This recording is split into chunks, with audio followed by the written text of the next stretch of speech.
So, share ko sa inyo paano tanggalin yung inner padding na spider beauty. Let's go guys.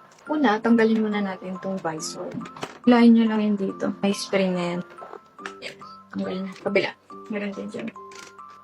Tanggalin na. Para walang sagabal. Ang magandang unahin dyan, para sa akin, is itong cheek pad. Ito yung cheek pads, left and right. Para tanggalin itong cheek pads, unahin mo muna dito. Sa may red na to. Hilahin mo ganyan.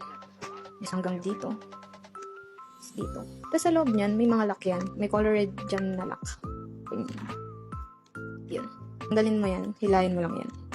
Another red. Hila. Tapos ito. Tapos itong chin strap. Tanggalin mo yan. May isa pang lock doon sa loob. Lock. Tanggal. Sa kabila. Hilahin mo to. Yun, ganyan. Tanggalin yung mga lock. Hilahin na. Hugot. Ayaw mo palabas. May isa pa tayong lock. Pinakalas sa loob. Pak, tanggal. Next is, itong inner lining sa ulo at sa batok. Sa batok ka muna. Kasi may dalawang lock dyan. Ayan. Tanggalin mo yung lock.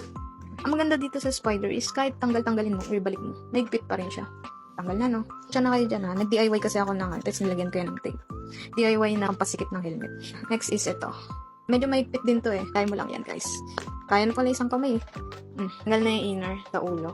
Lastly, ito, chin. Una muna sa gilid, last itong nasa gitna. Tanggal. So, yan. Pwede mo na laban yan. Siguro share ko sa inyo next time bakit ganyan. So, yun lang guys. Kung paano ibalik, next video na lang siguro kasi medyo mahaba. Thank you guys. Ride safe.